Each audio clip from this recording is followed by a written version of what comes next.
as you might know, since the 1948, three-quarters of the Palestinian population was exiled. Now there are more than 5 million of Palestinians living outside of Palestine. And this is, in a way, it's a kind of core issue about the conflict over Palestine.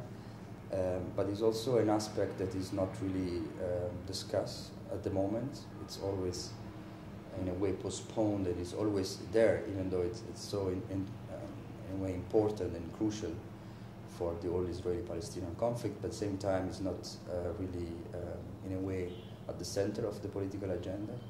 So what we imagined, it was trying really to, also in this case, to see what are the possibilities, you know, to produce some imagination of returns, because even though the right of return in terms of legal rights is, it has been discussed and is in a way well known, but at the same time there is especially there is a lack of images, there is a lack of trying to understand how this can take place. So in terms of practicalities, in terms of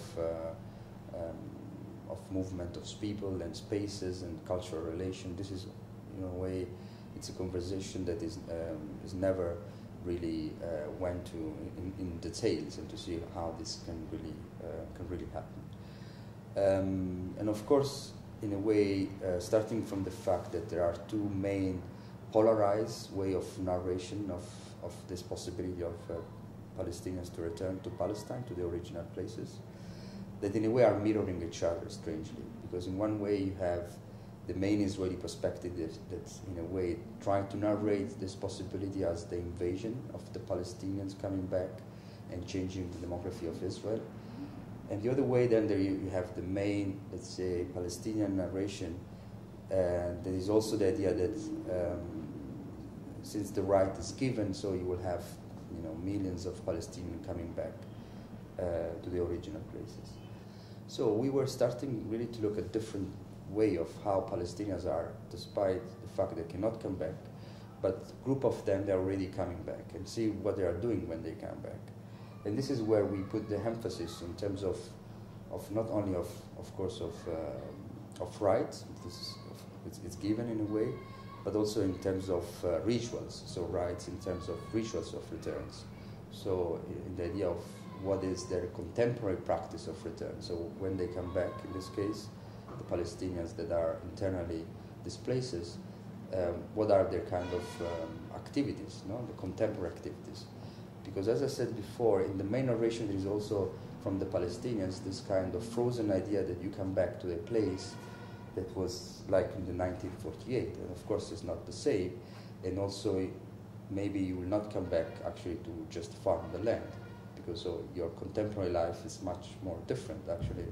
Most of the refugees are having an urban life, maybe with very good professionals, so it doesn't make maybe any sense for them in this case to come back to and just to farm the land. So we were trying to imagine what might be the real possibilities for these people to come back. And one very important project for us that in a way was a source of inspiration, it is a project that's based here in a refugee camp in the Asia. It is called the Fenix. This project is important for us because since this is the first time actually that the Palestinian refugees are transforming their condition without giving, let's say, or without cancelling, let's say, their right of return in terms of legal rights. And this building is actually embodied this idea and this kind of paradoxical contradiction where you can improve your life in the camp. That means making like also cultural centers and developing you not only as a kind of your biological life but also your cultural life, but without normalizing your situation, actually making you even stronger in terms of claiming the fact that you have the right to come back to original place. So the Fenix in a way represented for us the kind of first nucleus around which, for example, different communities can come back, different exiled Palestinian communities can come back and can share something, because this also is one of the other important aspects, that the right of return shouldn't be just thought in terms of numbers and territory and space, but should be also, and maybe especially thought in terms of a cultural process. That means you come back, and what is your contemporary activities, doing what? So what kind of, let's say, relation you might have with the place. And more important than that is actually how to avoid erasing also a culture of exile, because it's now more than 60 years that the Palestinians were exiled, and we think that also might be a mistake to erase completely this dimension, and saying this is, when of course the legal rights is recognized, saying all what was created in the 60 years of exile was irrelevant, and then we just come back to something that is actually was, let's say, pre-1948. So we always said the main idea should be how to combine, let's say, the memory of the place and your place of exile. And this is where we call this as a kind of stereoscopic vision. That means looking contemporary to the place of refuge and to the place of origin. And for the future, what is important is actually how to combine these two places. How to combine a culture of exile that in a way link people from different Arab cities like Beirut or Damascus or Amman and different places with the original places here. So it's basically how to combine your life in two different places in one, basically. So this was one of the recent project around which we're trying to develop some possible images and some possible ideas. Of course, this project is possible only because we are here, because most of the ideas and most of the discussion actually are taking places here. And actually in the way also in which I would say the problem are formulated are completely different.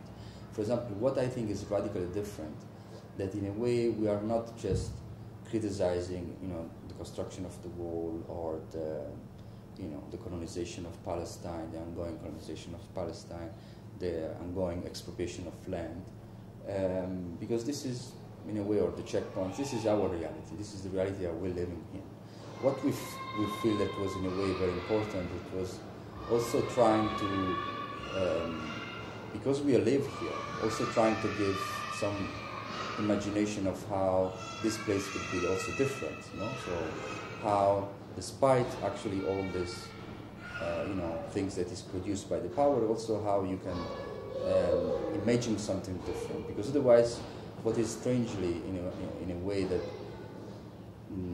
what makes, I think, this connection with the people here is also exactly this desire, of sharing the same idea of now let's try also to move from just a critical perspective about what is going on, also in a way trying to imagine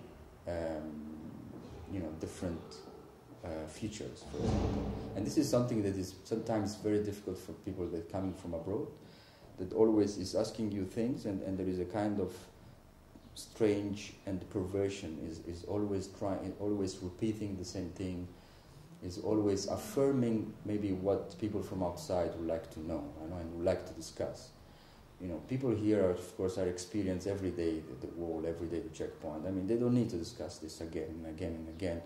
And of course, there would be always new ways of conceptualizing this, and there are always good to discuss. But at the same time, for people that live here, they have also, and I think there is a desire and the need to also to imagine something else, also to try to be more constructive.